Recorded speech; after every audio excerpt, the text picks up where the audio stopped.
aujourd'hui une nouvelle vidéo. Comme vous avez vu dans le titre, je vais vous parler de livres. C'est assez rare sur ma chaîne, je crois que je l'ai jamais fait même. De base je suis pas trop quelqu'un qui lit et tout, mais je sais pas, au fur des années, enfin au fil des années, je crois qu'on dit ça comme ça. Puis genre 2-3 ans je me suis mise à lire, j'ai envie de lire, j'ai envie de, voilà, au lieu de rester sur mon téléphone, je décide de lire et c'est cool. Je vais vous faire un petit haul livre, pourquoi pas, depuis quelques mois.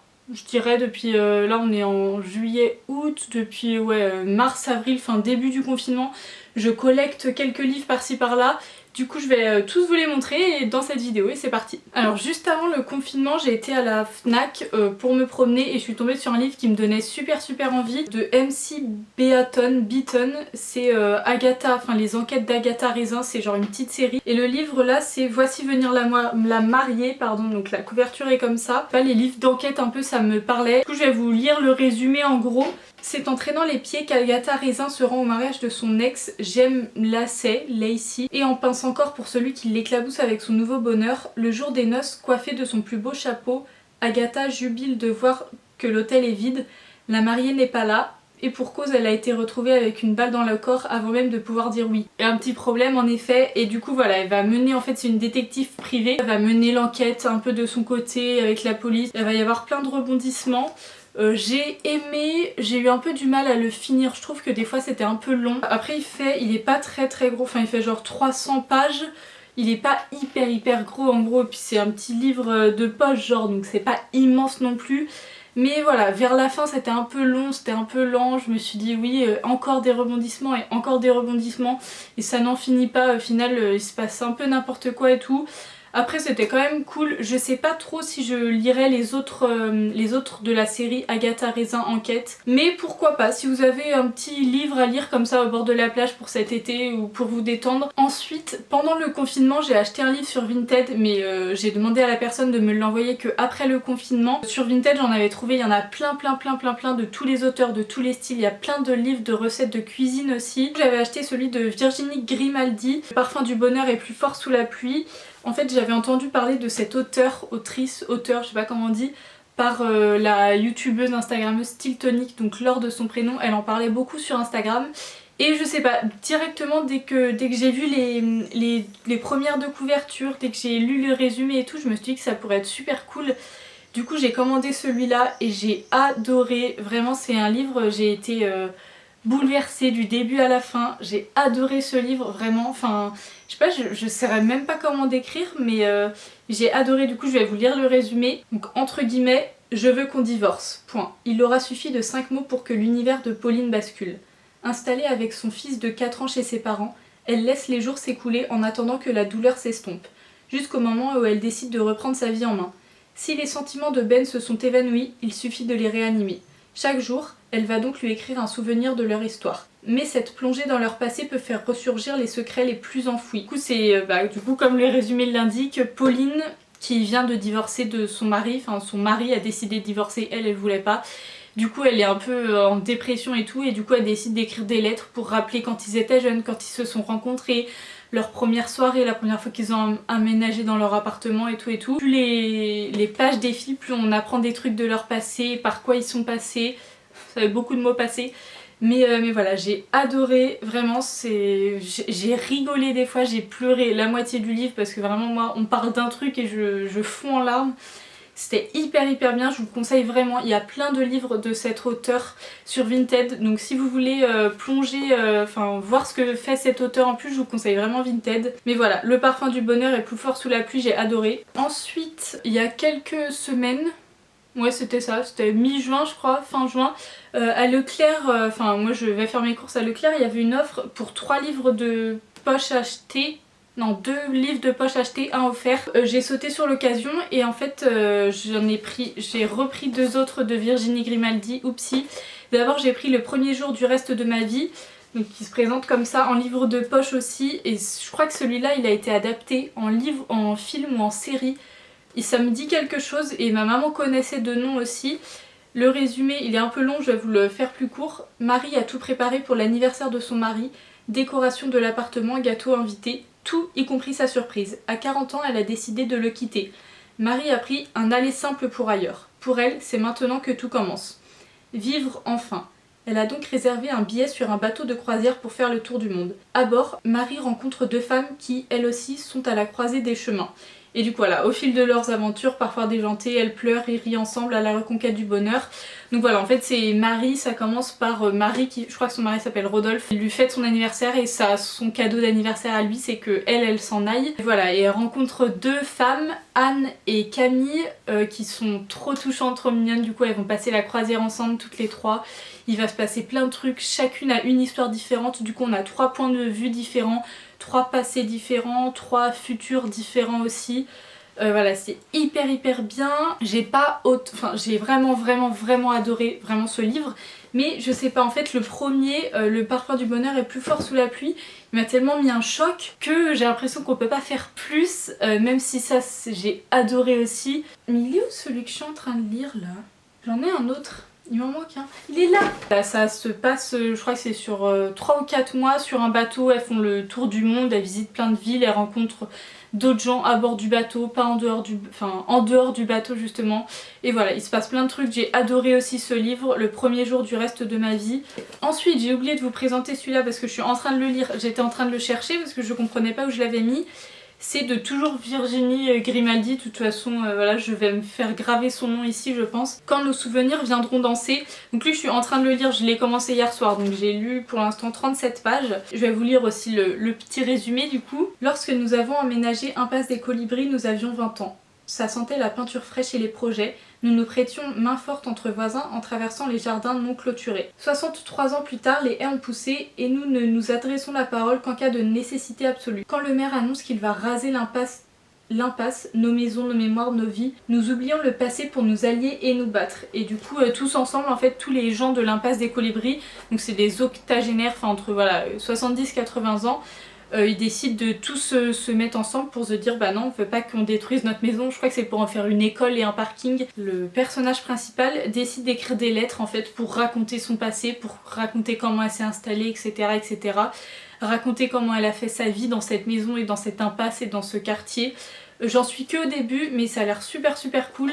Je sais pas, en fait juste les dessins m'attirent en fait, c'est magnifique, c'est hyper bien fait, c'est trop beau. Après par contre l'histoire des lettres, ça m'a un peu fait penser au Le parfum du bonheur est plus fort sous la pluie où elle écrit des lettres pour essayer de retrouver son mari. Oui, pour essayer de retrouver son mari, là elle écrit des lettres pour essayer de sauver sa maison.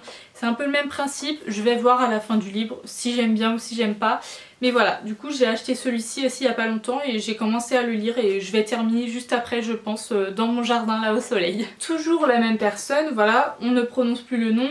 Le livre Il est grand temps de rallumer les étoiles, juste le nom me donne des étoiles dans les yeux, c'est le cas de le dire, j'ai envie de le lire de ouf. Stiltonic en a parlé, elle a dit que c'était un de ses livres préférés je crois. Ah, j'ai trop envie de le lire. Du coup le résumé c'est: Anna, 37 ans, croule sous le travail et les relances des huissiers. Ses filles, elle ne fait que les croiser au petit déjeuner, sa vie défile et elle l'observe depuis la bulle dans laquelle elle s'est enfermée. À 17 ans, Chloé a renoncé à ses rêves pour aider sa mère. Elle cherche de l'affection auprès des garçons mais cela ne dure jamais. Lily, du haut de ses 12 ans, n'aime pas trop les gens, comme moi. Elle préfère son rat, à qui elle a donné le nom de son père, parce qu'il a quitté le navire. Le jour où elle apprend que ses filles vont mal, Anna prend une décision folle. Elle les embarque pour un périple en camping-car, direction la Scandinavie.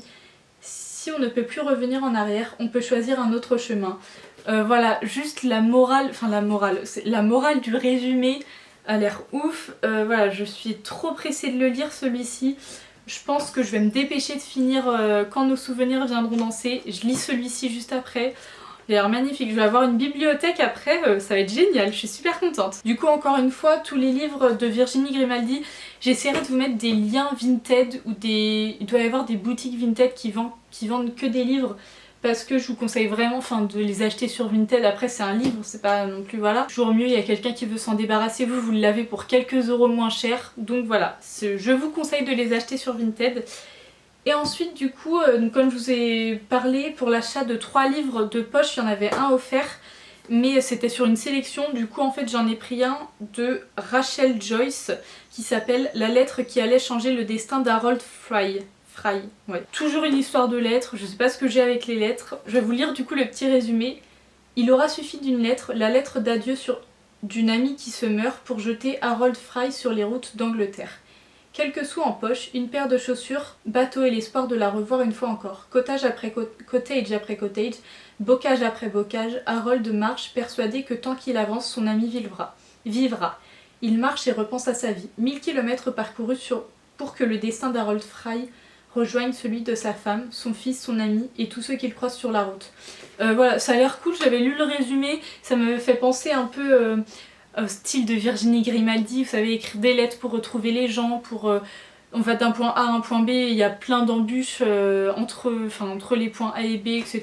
Ça a l'air pas mal, je le lirai aussi de toute façon.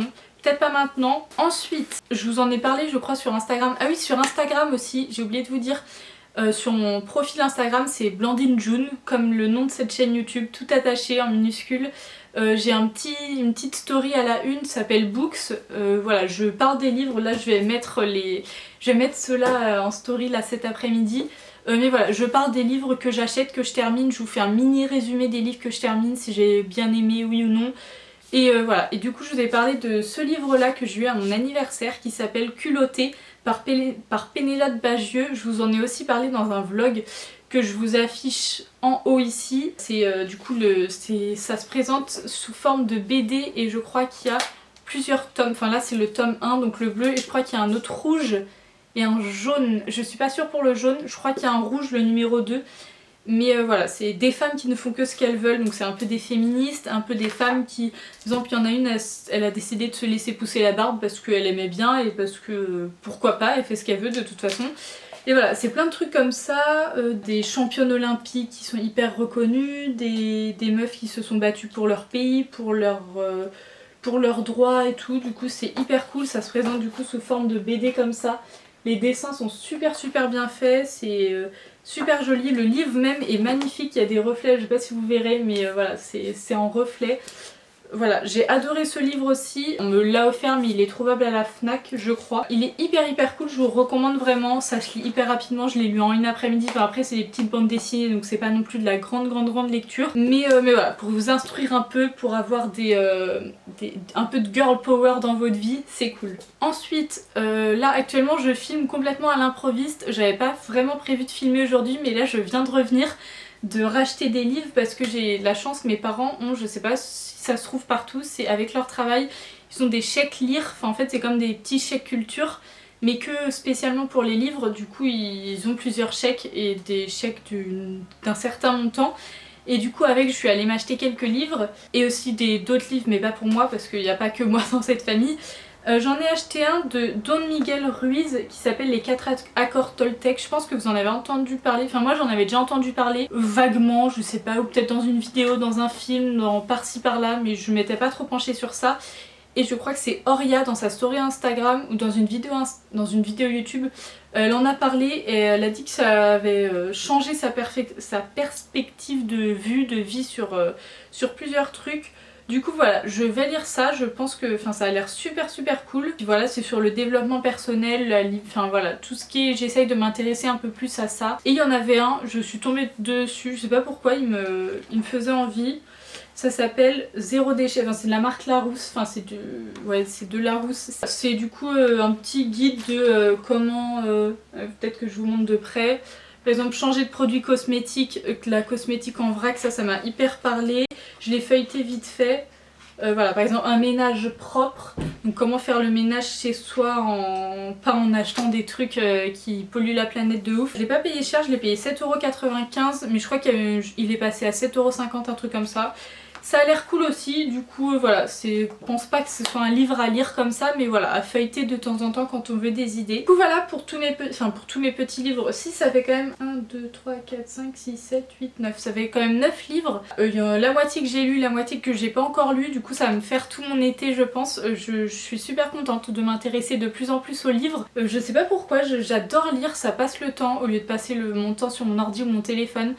Là j'ai été en vacances une semaine dans le sud de la France, première semaine de juillet, et j'ai lu un livre et demi au bord de la piscine, comme ça au lieu d'être sur mon téléphone, machin, regarder Instagram et tout, enfin je me dis que c'était super. Du coup voilà, je vais arrêter cette vidéo, je vais prendre mon petit livre et aller m'installer dans mon jardin au soleil pour lire. Et puis voilà, j'espère que cette petite vidéo vous aura plu. Si vous avez des recommandations de livres peu importe tous les styles. J'aime pas trop les trucs fantastiques par contre. Enfin j'aime bien Harry Potter et tout, mais je préfère un peu les trucs à l'eau de rose, un peu les trucs qui se finissent bien, que la vie est belle, tout est beau dans le monde des bisounours. J'aime pas trop les trucs fantastiques où il y a des mondes imaginaires, des personnages imaginaires et tout, je sais pas, je suis pas très fan de ça. Des livres sur le féminisme aussi, je suis très preneuse parce que j'aimerais beaucoup me renseigner encore plus dessus. Voilà, toutes sortes de livres, si vous avez des recommandations en commentaire, n'hésitez pas à me les mettre, je serais super contente de tout lire et de les acheter surtout et de regarder si ça m'intéresse ou pas. Et voilà, j'espère que cette petite vidéo vous aura plu, on se retrouve mercredi prochain pour une nouvelle vidéo. Bisous!